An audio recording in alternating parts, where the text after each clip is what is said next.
মহল্লায় উচিত ছিল কোরআনের শিক্ষা দেওয়া। আজ বড় আফসোস লাগে, মুসলিম মহল্লাগুলিতে বিশাল বড় বড় মসজিদ তৈরি হচ্ছে। মানুষ টাকা দেবে না, এই 10,000 টাকা দে কলম তুলবো, এই তুই টাকা দে টাইলস বসাবো, এই তুই টাকা দে মসজিদে এসি লাগাবো, টাকা দে মসজিদে ফ্যান লাগাবো, টাকা দে মসজিদের বারান্দা বাড়াবো। আরে 20 লাখ 30 লাখ টাকা মসজিদ খরচ করে কি লাভ আছে যদি ওই মসজিদ মহল্লায় মদখোর তৈরি হয়, যদি ওই মহল্লার মধ্যে মাতাল থাকে, যদি ওই মহল্লার ছেলেরা জুয়া খেলে, যদি ওই মহল্লার ছেলেরা ফ্রি ফায়ার আর পাবজি খেলে, ওই মহল্লার ছেলেরা যদি মদকে রাত্রেবেলা বাপের ঘরে এসে বাড়াবাড়ি করে, যদি মদকে এসে স্ত্রীদের উপরে অত্যাচার করে, ওই ছেলেরা যদি সুদের আসর বসায়, ওই 30 লাখ টাকার মসজিদ দাঁড় করে কোনো লাভ আছে? আরে হ্যাঁ না বলবেন তো? তাহলে কি করবেন? মসজিদ ভেঙে দেবেন? না, অত বিশাল হাইফাই খরচ না করে মসজিদে যোগ্য ইমাম রাখুন। একটা ইমাম যদি বাচ্চাদের সবার পড়াতে না পারে, আরো 3-4টে ইমাম বা আলেম 5,000 10,000 টাকা, এমনি তো একটা বক্তা 10,000 টাকা নেয় কি নেয় না? নেয় না? 20 30 40 হাজার টাকার বক্তা আছে, 50,000 টাকার হুজুর আছে। হ্যাঁ, লোক টাকা বয়ে দিয়ে আসছে, আধ ঘন্টা 1 ঘন্টা বক্তব্য করে 50,000 টাকা।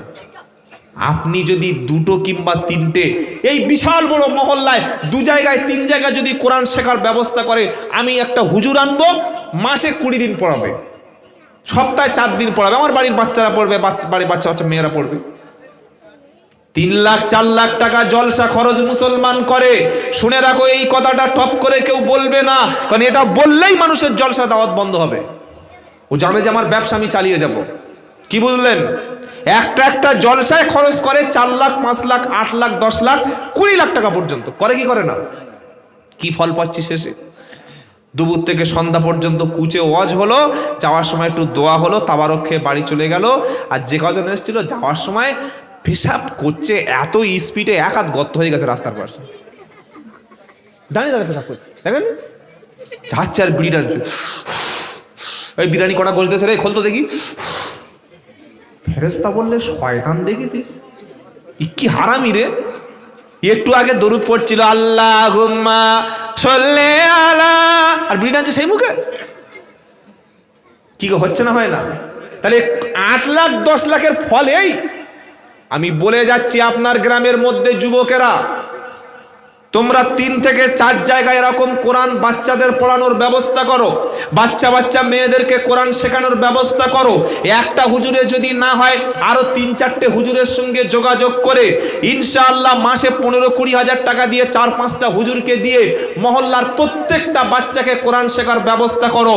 এইভাবে 5 বছর ট্রেনিং চলবে, দেখবেন আপনার মসজিদে সবাই নামাজ পড়ছে, প্রত্যেকটা বাচ্চা কোরআন শিখছে, প্রত্যেকটা বাচ্চা পাঞ্জাবি পরে ঘুরছে, প্রত্যেকটা বাচ্চা বাপ মাকে সালাম দিচ্ছে।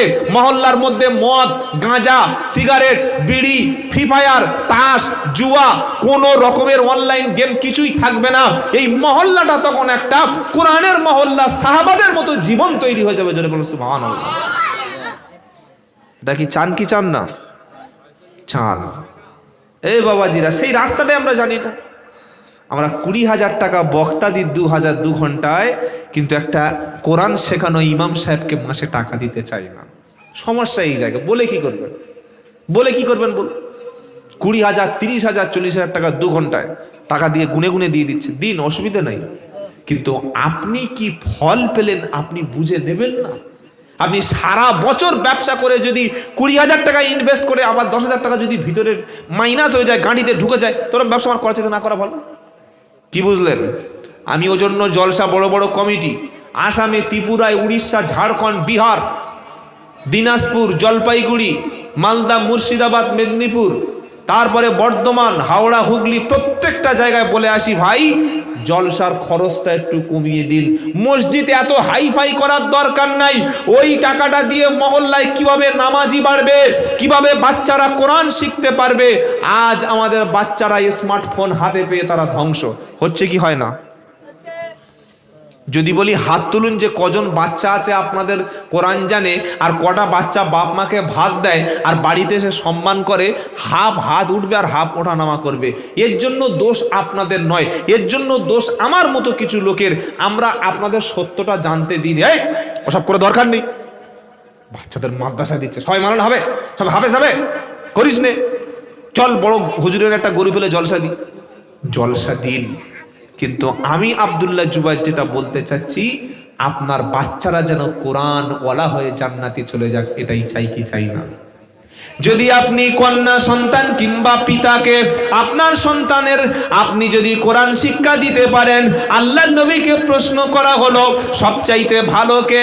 আমার নবী বললেন খায়রুকুম মান আল্লামাল কুরআন ও আল্লামাহু, তোমাদের মধ্যে সবচাইতে ভালো হলো সেই ব্যক্তি যে ব্যক্তি নিজে কোরআন শেখে, অপর ব্যক্তিকে কোরআন শিক্ষা দেয়, সেই ব্যক্তি হলো সবচাইতে উত্তম। জোরে বলুন সুবহানাল্লাহ।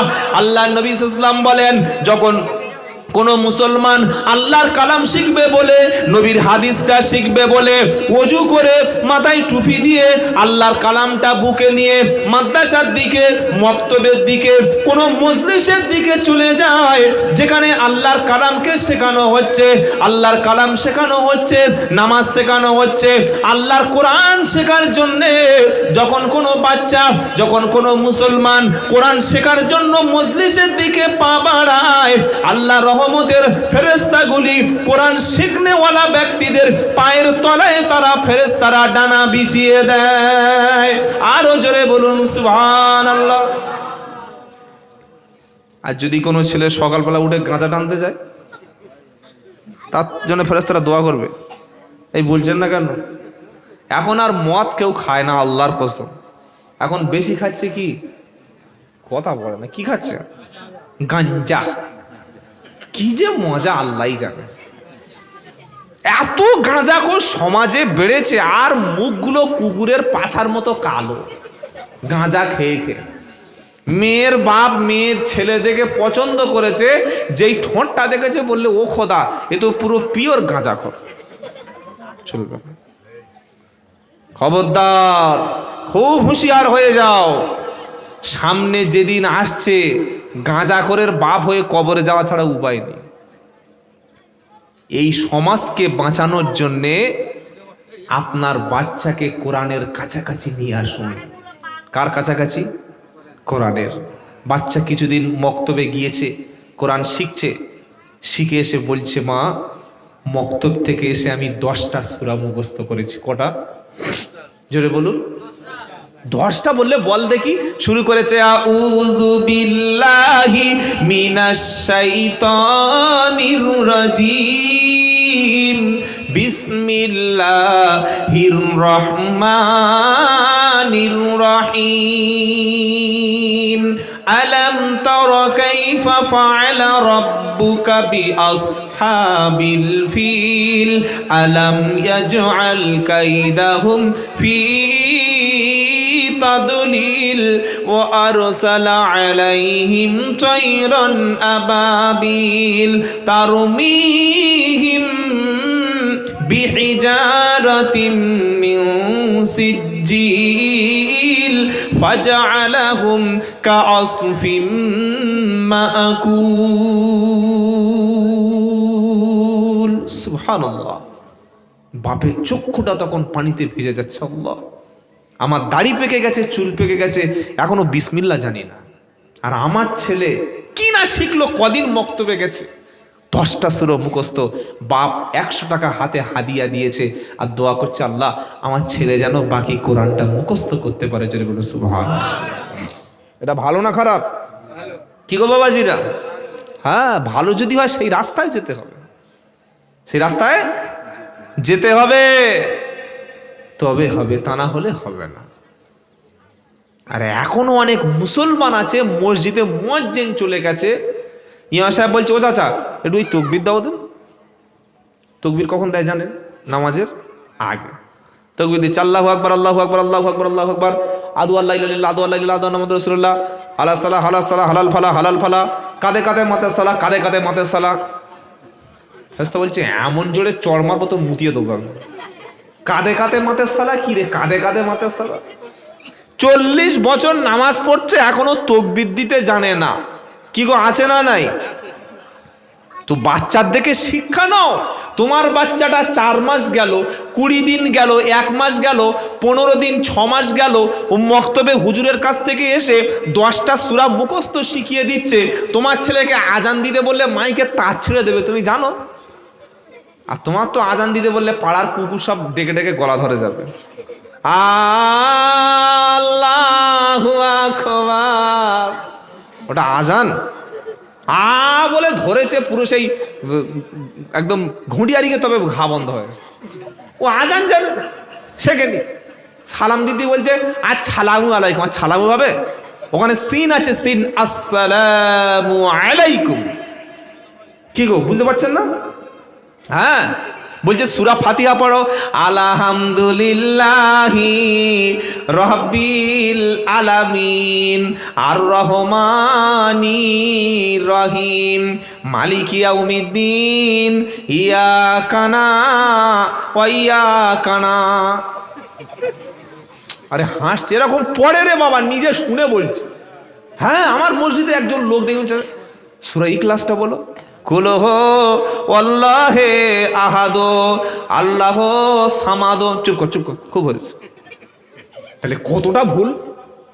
মুসলমান রাগ করো না, কেউ যদি নাপাক শরীরে নামাজ পড়ে তার নামাজটা, জোরে বলুন, হবে না। কেউ যদি নাপাক কাপড়ে নামাজ পড়ে তার নামাজটা হবে না। নাপাক মুসাল্লায় নামাজ পড়লে নামাজটা তার হবে না। কিবলার দিক ছাড়া অন্য দিকে ফিরে নামাজ পড়লে নামাজটা তার হবে না। সুস্থ মানুষ বসে নামাজ পড়লে নামাজ তার হবে না। ঠিক কিবলার দিকে যেমন ফিরে নামাজ পড়া ফরজ, কাপড় পবিত্র করে নেওয়া যেমন ফরজ। কি বুঝতে পারছেন? হ্যাঁ, নামাজি মুসাল্লাটা পবিত্র করে নেওয়া যেমন ফরজ, নিজের শরীরটা ওযু গোসল তায়াম্মুম করে নামাজ পড়াটা যেমন ফরজ। আল্লাহর কসম করে বলছি, নামাজের মধ্যে যে ফরজগুলি রয়েছে তার মধ্যে একটা ফরজ হলো কোরআন পড়া। নামাজের মধ্যে ফরজ, জোরে বলুন সুবহানাল্লাহ। কিভাবে কোরআন পড়বেন? নানির মতো না, নানার মতো, নিজের ইচ্ছা মতো কোরআন পড়লে হবে না। আমার আল্লাহ বলছেন, ওয়ারাত্তিলিল কুরআনা তারতিলা। 29 পারা সূরা মুজাম্মিলের 4 নম্বর আয়াতে আল্লাহর কোরআনটা একটু খুলে দেখো, আমার কথাটা মিলিয়ে দেখে নাও। আমার আল্লাহ বললেন, মুসলমান তুমি যখন কোরআন পড়বে, কোরআনে কোন জায়গায় 1 আলিফ টান আছে, কোন জায়গায় 4 আলিফ টান আছে, কোন জায়গায় থামতে হবে, কোন জায়গায় ছেড়ে দিতে হবে, কোন জায়গায় সিন, কোন জায়গায় শিন, কোন জায়গায় সাদ, কোন জায়গায় সাফ। 4টি উচ্চারণ তুমি সঠিক করবে। কোরআন যখন পড়বে আস্তে আস্তে থেমে থেমে সহি করে তার তিলের সঙ্গে কোরআন পড়বে। কারণ তুমি যখন সহি করে কোরআন পড়ো, কোরআন পড়া মানে হলো আল্লাহর সঙ্গে কথা বলা। জোরে বলুন না সুবহানাল্লাহ। সাদা আয়রন করা পাঞ্জাবি, সাদা হাজি রুমাল, আর আতর যা জুমার দিন মেখেছে, মসজিদে ঢুকেছে যেন জান্নাতে ঢুকেছে। মসজিদের এক কোণে বসে এরকম করে আতর বসে বসে জিকির করছে। এইবার উঠে দাঁড়িয়েছে, জুমার নামাজ, পাশের লোকের বলছে নিয়তটা একটু বলে দেবে। জুমার নামাজের নিয়ত জিজ্ঞেস করছে। তার মানে মালের ভিতরে পুরো ফাঁকা। ওই যে সাদা পাঞ্জাবি পরেছে, আরদি কাপড় 500 টাকা মিটার, ওটা বিদায়ের পাঞ্জাবি। আর যে লুঙ্গিটা পরেছে ওটা কবর খোলা সাদা লুঙ্গি, আল্লাহর কসম। আর যে রুমালটা মাথায় দিয়েছে ওটা ছোট মেয়ে দিয়েছিল। আর যে সাদা কড়কড়ে টুপিটা, ওখানে মদিনার ছবি, ওটা হাজি সাহেব হজ থেকে গিফট করেছিল, সেই টুপি পরে চলে গেছে। সব ঠিক করতে পেরেছে, কিন্তু কোরআনটা ঠিক নাই। ওযু ঠিক আছে, একটা হাত 6 বার ধুইছে, দাঁত ঘষে ঘষে দাঁত একদম পুরো সাদা, মোজাক পাজকের মতো সাদা, চোখে শর্মা। কি বুঝলেন? কানে 150 গ্রাম তুলো দিয়েছে কানে। মসজিদে ঢুকেছে, ফেরেশতা বলছে তুলো আছে কানে, আতর আছে গায়ে, সাদা আরদি পাঞ্জাবি আছে, এত সুন্দর রুমাল, এত সুন্দর লুঙ্গি পরলি, তা কোরআনটা এরকম হলো কেন? বললো, বাবারে সব ঠিক করেছি, কিন্তু কোরআনটা ঠিক করা হয়নি। আল্লাহর কসম করে বলছি, ফুরফুরার পীর মুজাদ্দেদ জামান আবু বকর সিদ্দিক রহমতুল্লাহ আলাইহি আসাম, বাংলাদেশ, ত্রিপুরাতে প্রত্যেকটা মহল্লায় মহল্লায় তিনি শুধু মসজিদ তৈরি করেনি, তার নামে ছিল মাদ্রাসা। মেজো হুজুর রহমতুল্লাহ আলাইহির নামে ছিল সিদ্দিকিয়া মাদ্রাসা এবং মিশন, যে মিশন এখনো পর্যন্ত কুতুবউদ্দিন সিদ্দিকী সাহেব চালায়। জানেন না? এই জানেন না? না বললে বুঝবো কি করে? তো এই যে মাদ্রাসা মক্তবগুলো তৈরি করেছিল, তার কারণ কি? দাদা হুজুর, মেজো হুজুর, বড় হুজুর তারা জানতেন যে বাংলার মুসলমান বেশিরভাগ নিরক্ষর, বাংলার মুসলমান তারা বেশিরভাগ ধর্ম শিক্ষা সম্পর্কে তাদের ধারণা নেই। এরা শিখবে কোথায়? এরা যাবে কোথায়? এরা কোরআন পড়বে কোথায়? তাই প্রত্যেকটা মাদ্রাসা মসজিদের সাথে সাথে মক্তব চালু করেছিলেন, জিকিরের মজলিস চালু করেছিলেন, কোরআনের মজলিস চালু করেছিলেন। আর যোগ্য যোগ্য ইমাম মসজিদে নিয়োগ করে মাগরিবের নামাজ হয়ে যাবে, সঙ্গে সঙ্গে সুন্নাত নফল পড়ে, আওবিন পড়ে, যত রাকাত নফল আছে পড়ে এবার ইমাম সাহেবের কাছে বসে যাও। বসে কি করো? বসে কি করো? যে কোরআন ছাড়া তোমার নামাজ হবে না, ওই কোরআনটা তুমি ঠিক করে নাও। বললে হুজুর কোন রকমে চলে যাবে। চলে যাবে না জ্বলে যাবে ভেবেছেন? আসল নাম হচ্ছে আব্দুল শুকুর আলী, আর আধার কার্ডে ভুল সংশোধন করতে দিয়েছে, নাম এসেছে আব্দুল কুকুর আলী। এ হজে যাবে? এ হজে যেতে পারবে? পাসপোর্ট অফিসে গেছে, বলছি কি রে নাম কি? বলছে আব্দুল শুকুর আলী, ABDU আর আব্দুর SUKUR শুকুর ALI আলী MONDOL মন্ডল। আরে যখন ওই মানে ইয়ে বার করেছে কি বলে আই কার্ডটা, ABDUS আব্দুস KUKUR কুকুর, তখন অফিসার তো পুরো চোখ বুলু হয়ে গেছে। বলছে সর্বনাশ, তুমি কুকুর? হ্যাঁ মারবাটা কারণ তো তোমার আধার কার্ডে শুকুর আর এই তোমার আই কার্ডে কুকুর ঠিক করনি। বরং আমি আমার কথা বলছি, আমি 2016 সালে পাসপোর্ট করেছিলাম। হ্যাঁ, তো আমার কয়েকটা জায়গায় ভুল ছিল, আবার ফার্স্ট কোর্ট ম্যাজিস্ট্রেট থেকে এফিডেভিট করে আমাকে ঠিক করতে হয়েছে। সব জায়গায় ভুল ছিল। হ্যাঁ, হয় না? হয়েছে তো ক্যান্সেল হয়েছে, বাট এখন আর হবে না। এখন খুব কড়াকড়ি পাসপোর্ট তৈরি কর। এই কথা কেন বলছি ভাই? আধার কার্ড, আই কার্ড, প্যান কার্ডের বানান ভুল হলে তুমি যদি হজে না যেতে পারো, তোমার কোরআনে লেখা আছে ইহদিনাস সিরাতাল মুস্তাকিম সোয়াত, আর তুমি বলছো ইহদিনাস সিরাতাল মুস্তাকিম, তোমার নামাজ হবে? বলে হচ্ছে তাহলে এতদিন কি সব যাবে? আল্লাহ ক্ষমাশীল, জোরে বলুন সুবহানাল্লাহ। আল্লাহ সবচাইতে বেশি যেটা পছন্দ করে সেটা হলো ক্ষমা করতে, হবে না? সুবহানাল্লাহ। মাঝের পাড়ার মুসলমান এখনো সময় আছে, মাগরিবের নামাজের পরে ওযুটা গোসলটা করে ইমাম সাহেবের কাছে বসে যাও। আল্লাহর কালাম নিয়ে, কায়দা নিয়ে, আম্মা পারা নিয়ে, মুখের মধ্যে হয়তো বয়সটা বেশি, সব দাঁত নাই, চোখের মধ্যে হয়তো জ্যোতিটা কমে গেছে, এখনো সময় আছে।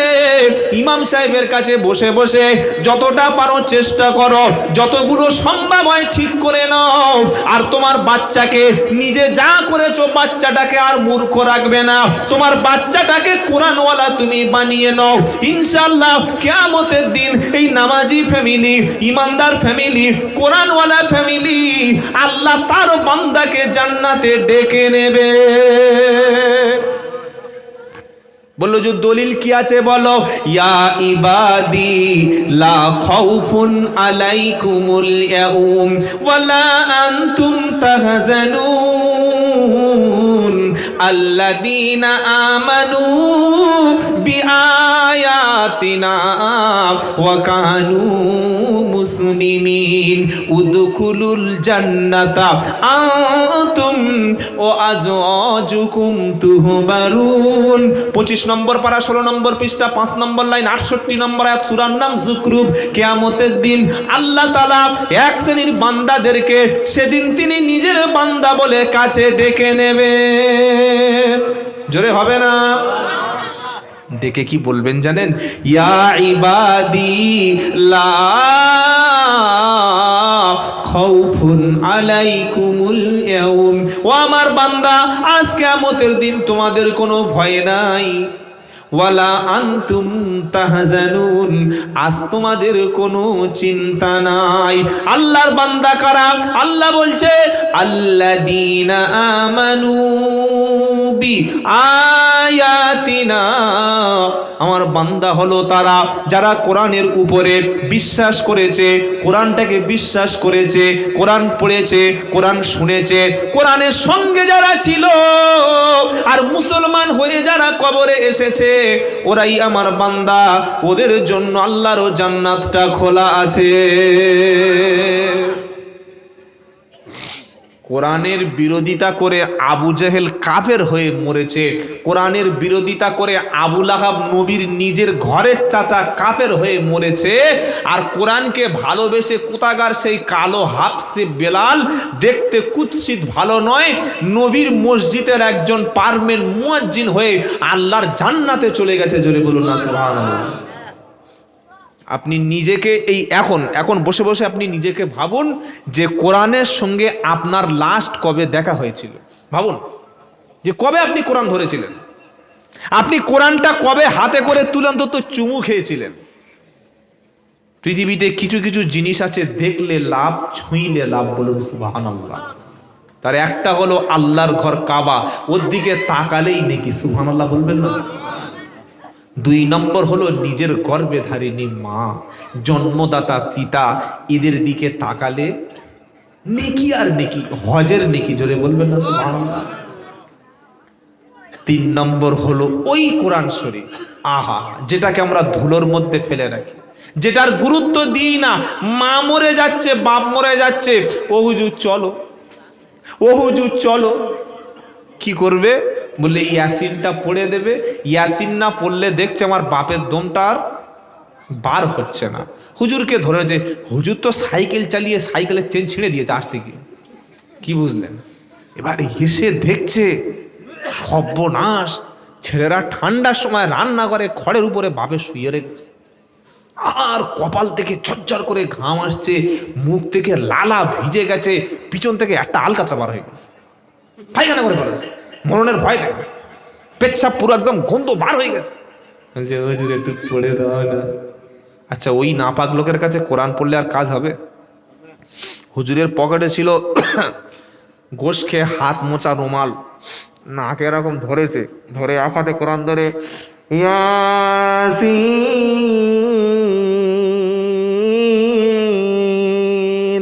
উপর দিকে চেয়েছে বলছে, এদিকে বলছে আর এদিকে ফেরেশতারা জান নিচ্ছে, করে চিল্লে উঠে ব্যাস। আচ্ছা, মরণের সময় যদি কেউ করে, ও জান্নাতে যাবে? নবী বলল মান ক্বালা লা ইলাহা ইল্লাল্লাহ ফাদাখালাল জান্নাহ, যদি কারোর মরণের সময় শেষ কলেমা হয় লা ইলাহা ইল্লাল্লাহ, ওর ভুলকে, গুনাহকে, অপরাধকে ক্ষমা করে আমার আল্লাহ জান্নাত দিয়ে দেবে। আরো জোরে বাপ বেটা মিল করে বলো। আপনি নিজেকে প্রশ্ন করুন। বক্তব্য অনেক শুনেছেন, ঘটনা অনেক শুনেছেন, বক্তব্য শুনে শুনে কানে 1 ইঞ্চি করে খোল জমে গেছে, এখন আর নতুন কিছু নেই বাবা। নিজেকে প্রশ্ন করুন যে আমি যদি আজকে রাত 12টার সময় যদি আমার হার্ট অ্যাটাক হয়ে যায়, আমার ব্রেন স্ট্রোক যদি হয়ে যায়, আমার যদি খেঁচ উঠে যায়, হসপিটালে যাওয়ার আগে বাড়ি যদি মরণ হয়ে যায়, যে গরু আমি জন্ম দিয়েছি ওই গরু আমার পাশে কলেমা শোনাতে পারবে? ভাবুন, আমি তো গরু জন্ম দিয়েছি, দাঁড়িয়ে দাঁড়িয়ে মোতে, দাঁড়িয়ে দাঁড়িয়ে খায়, আর শোয়ার আগে বিসমিল্লাহ বলে না, বিবির কাছ থেকে উঠে গোসল করে না, বাপের সালাম দেয় না, মায়ের সামনে বউর প্রশংসা করে মাকে ধমক দেয়, বাড়িতে শ্বশুর এসছে বড় বড় মোচা চিংড়ি, বড় বড় মুরগি রান্না করে হাঁড়ির ভিতরে পা তুলে দিয়ে খাচ্ছে, গর্ভধারিণী মাকে তরকারি দেয় না। এরকম নাফরমান আমাদের ওই এলাকা এখানে আছে? হ্যাঁ, ও মার কাছে কলেমা পড়বে, ও বাপের কাছে কলেমা পড়বে? রাগ করো না, আমি শুরুতে বলেছিলাম বাপের হক পালন করলে ছেলে ভুল রাস্তায় যেত না। এখনো সময় আছে আপনার ছেলেকে 5 ওয়াক্ত নামাজ পড়ানোর জন্য, আপনার ছেলেকে কোরআন পড়ানোর জন্য, আপনার ছেলেকে লা ইলাহা ইল্লাল্লাহ এইটুকু যেন মরণের সময় আপনার ছেলে কানের কাছে বলতে পারে, আব্বা গো খুব কষ্ট হচ্ছে তোমার আব্বা, আব্বা সারাটি জীবন তুমি কষ্ট করে আমাকে খাইয়েছো, মরণের কষ্ট বড় কষ্ট। আব্বা তুমি মারা যাচ্ছ, বাপ ছেলের হাতটা ধরে ঠক ঠক করে কাঁপছে আর বলছে বাবা তোরা নামাজ কাজা করিস না, বাবা মসজিদটা ছেড়ে দিস না।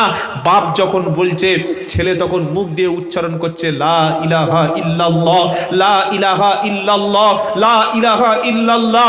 ছেলে জোরে জোরে লা ইলাহা ইল্লাল্লাহ বলছে, আর ওই সময় শয়তান যতটা পারে লোকের বেঈমান করে জাহান্নামে নিয়ে যাওয়ার চেষ্টা করছে।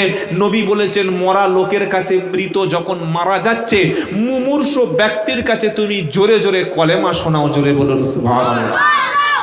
ও মুসলমানের ছেলে, ভেবে দেখো যে তোমার আব্বা যেদিন মারা যাবে, লা ইলাহা ইল্লাল্লাহ তুমি বলতে পারবে কি? তুমি পারবে না।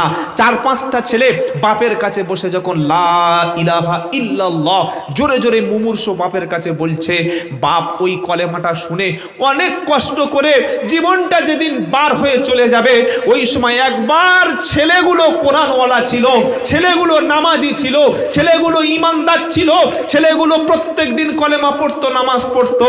4টে ছেলে যখন কলেমা জিকির আধ ঘন্টা করেছে, অনেক কষ্ট করে বাপের জবান দিয়ে শেষ রুহুটা বার হয়ে যাওয়ার আগে বলেছে লা ইলাহা ইল্লাল্লাহ। ব্যাস, জোরে বলবেন না সুবহানাল্লাহ। কেন বলতে পেরেছে জানেন? এই বাবাজিরা কেন বলতে পেরেছে জানেন? যেহেতু ছেলেগুলো কলেমাওয়ালা ছিল, ছেলেগুলো নামাজি ছিল। ওই ব্যক্তিকে মৃত্যুর সময় আমার আল্লাহর ফেরেশতারা সালাম দেবে। জোরে বলুন আল্লাযীনা তাতাওয়াফাহুমুল মালাইকাতু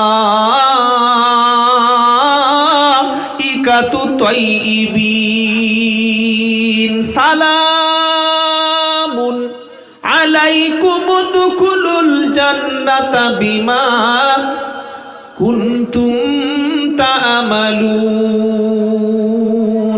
14 পারা 12 নম্বর লাইন 32 নম্বর আয়াত, সূরার নাম নাহাল। এরপরে যদি মাথায় না ঢোকে বুঝতে হবে তাহলে কপালে হেদায়েত। কি গো, ধরে ধরে বলে দিচ্ছি, নাম্বার পারা পৃষ্ঠা লাইন ধরে বলে দিচ্ছি। এরপরে যদি বলে না এ বিশ্বাস হয় না, শুনবো না, তাহলে আর আপনাকে বাঁচানোর কোনো লোক পৃথিবীতে নাই। আমার আল্লাহ পাক বলছে, যারা ঈমানদার পাক এবং পবিত্র অবস্থায়, ওযু এবং গোসল অবস্থায়, কলেমা অবস্থায়, কোরআনওয়ালা অবস্থায় মারা যাবে, আল্লাহর ফেরেশতারা এই ব্যক্তির কাছে এসে মৃত্যুর সময়ে তাকে সালাম জানাবে। আরো জোরে বলুন। 4টিখানি ব্যাপার।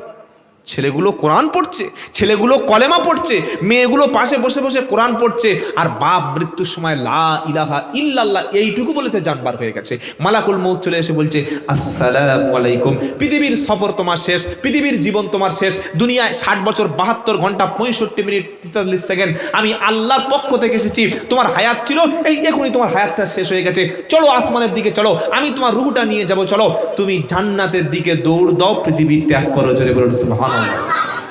এটা ভালো না খারাপ? তো ভালো পথে আছি তো ইনশাল্লাহ। হ্যাঁ, ভালো হওয়ার জন্য পরিবেশ ঠিক করতে হবে।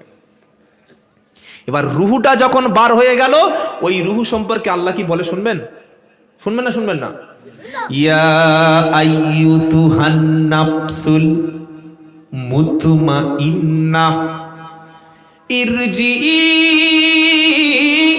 ইলা রাব্বিকি রাদিয়াতাম মারদিয়া ফাদখুলি ফি ইবাদি ওয়াদখুলি এই তো ধরা লোক আছে গো। ওয়াদখুলি জান্নাতি। জোরে বলো সুবহানাল্লাহ। 30 পারায় আল্লাহ পাক সাফ শুনিয়ে দিচ্ছেন, ইয়া আইয়াতুহান নাফসুল মুতমাইন্না ইরজিই ইলা রাব্বিকি রাদিয়াতাম মারদিয়া ফাদখুলি ফি ইবাদি ওয়াদখুলি জান্নাতি। জোরে হবে না? আসল আওয়াজ তো কোরআনের আওয়াজ। কি গো, গানে মজা আছে? আর গান কতদিন চলে? একটা গান যত রকম মুখ থেকে শুনবেন। হ্যাঁ, কাঁচা বাদাম শোনেন নাই? দিন কত মালটা খুব লাফিয়েছিল। হ্যাঁ, ওই বীরভূমের দুবরাজপুর এলাকায় আমি জলসা করে এসেছি। ওখানে রাত্রে ছিলাম, তারপরের দিন উত্তরবঙ্গে যাব। ছেলেরা বললে হুজুর ওর বাড়ি যাবে। তুমি কি পাগল টাগল পেয়েছো আমার নাকি? আল্লাহর ওলি নাকি তোর ওখানে যাবো? আমার বলছি ওর বাড়ি যেতে। কি বুঝলেন? ওই কাঁচা বাদাম, সেই মালটার এই ভুবন বাদ্যকর কাঁচা বাদাম মাল গেল কোথায়? ফুটে গেছে। পৃথিবীর কোনো গান কোনোদিন চিরস্থায়ী থাকে না। এখন খুব চলছে বাজারে, 1 মাস পরে কোনো গন্ধই নাই। কি গো? হ্যাঁ, তো কাঁচা বাদাম আর রানু মণ্ডল দুজনের অবস্থা এখন সমান সমান। কি ওসব মাল চলবে না। কিন্তু কোরআন কিয়ামত পর্যন্ত পুরাতন হবে না, বলুন সুবহানাল্লাহ। ফজরে মসজিদে দুবার শুনে এসছে, মাগরিবে ইমাম সাহেবের কাছে শুনেছে, এশায় শুনেছে, আবার তারপরের দিন ফজরের সময় যখন সূরা ফাতিহা পড়ছে, পুরাতন লাগে না নতুন লাগে? সুবহানাল্লাহ। মুসলমানেরা ঈমান ঠিক করে নাও, আমল ঠিক করে নাও।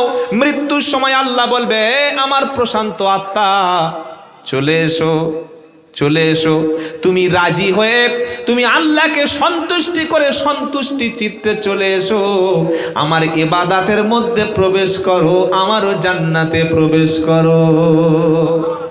আজ মসজিদে যদি ঢুকতে পারো, আল্লাহর কসম, আমি আব্দুল্লাহ জুবাইর আল্লাহর নামে কসম করে বলে গেলাম, আজকের দুনিয়াতে মসজিদটা ফাঁকা পড়ে আছে, তুমি ঢুকছো না।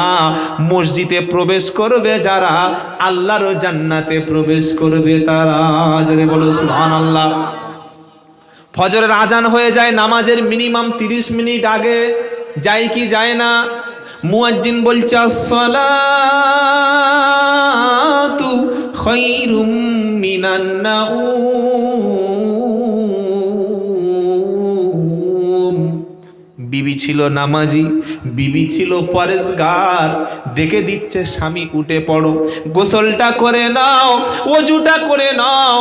লুঙ্গিটা স্বামীর হাতে দিল, পাঞ্জাবিটা হাতে দিল, গরম পানিটা একটু হালকা করে করে দিল, যাও মসজিদে চলে যাও। স্বামীকে ঘুম থেকে যদি কোনো বিবি নামাজের জন্য প্রস্তুতি করে মসজিদে পাঠাতে পারে, ও স্বামী যতটা নামাজ পড়ে সওয়াব পাবে, বিবিটা সমপরিমাণ নেকি পাবে। বললে দলিল দরকার, দলিল নেবেন? কথা বলে না। আরে দলিল ছাড়া কেউ জমি কেনে না, তো আমার কথা নেবে কেন? মান জাআ বিল হাসানাতি ফালাহু আশরু আমসালিহা। আল্লাহ বলছেন, কেউ যদি কোনো ভালো কাজ করে, ভালো কাজের জন্য সামান্য যদি সহযোগিতা করে, সাপোর্ট করে, আল্লাহ তাআলা ভালো কাজের জন্য 10 গুণ নেকি দেবে। আর মাইয়াশফা শাফাআতান হাসানাতান ইয়াকুল্লাহু নাসিবুম মিনহা। এটা 5 নম্বর পারা 10 নম্বর পৃষ্ঠা 10 নম্বর লাইন, সূরার নাম নিসা। আল্লাহ বলছেন, ভালো কাজের জন্য কেউ যদি সহযোগিতা করে, সুপারিশ করে, ও ভালো কাজের মতো নেকি পেয়ে যাবে। হে বাবাজিরা, এবার স্ত্রী স্বামীকে তুলে দিল, প্রচন্ড ঠান্ডা পানি, ওযুটা করেছে, সুন্দর পোশাকটা পরেছে, আর মসজিদে যাওয়ার সময় বান্দা ডান পা দিয়ে প্রবেশ করেছে। দেওয়ার সময় বলছে, আল্লাহুম্মা আফতাহলি আবওয়াবা রাহমাতিক। যখন বলেছে, আল্লাহ আমার জন্য রহমতের দরজাগুলো খুলে দাও, আমার আল্লাহ বলছে, বান্দা, এ বান্দার জন্য যতগুলো রহমতের দরজা আছে, সবগুলো আমার বান্দাকে খুলে দিবি। জোরে বলুন সুবহানাল্লাহ।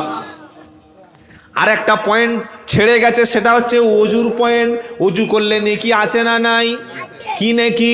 আল্লাহর নবী বলেন, তিরমিজি শরীফের হাদিস, যখন কোনো বান্দা ওযু শুরু করে, বিসমিল্লাহ দিয়ে ওযু শুরু হলো, ওযু যখন শেষ হয়ে গেল, খালি এই দোয়াটুকু পড়ে নেবেন, আশহাদু আল্লা ইলাহা ইল্লাল্লাহু ওয়াহদাহু লা শারীকা লা ও আশহাদু আন্না মুহাম্মাদান আবদুহু ওয়া রাসূলুহু। ওযু করার পরে এই দোয়াটা যে ব্যক্তি পড়বে, মরণের পরে আল্লাহ জান্নাতের 8টা দরজা তার জন্য খুলে দেবে। ওযু করা হয়ে গেল, বান্দার হাতের গোনা, চোখের গোনা, জুবানের গোনা, জিহ্বার গোনা, সব গোনাগুলো বান্দার অজান্তে ঝরে মাটিতে পড়ে গেল। আল্লাহু আকবার, আল্লাহু আকবার, তাকবীর শুরু হলো। বান্দা একটা পা ঠান্ডার সময় উঠে উঠে যখন মসজিদের দিকে যাচ্ছে, আল্লাহ বলছে বান্দা প্রত্যেক কদমে ওকে 10টা করে নেকি লিখে দিবি। সুবহানাল্লাহ। মসজিদে গিয়েছে, ইমামের পিছনে নামাজ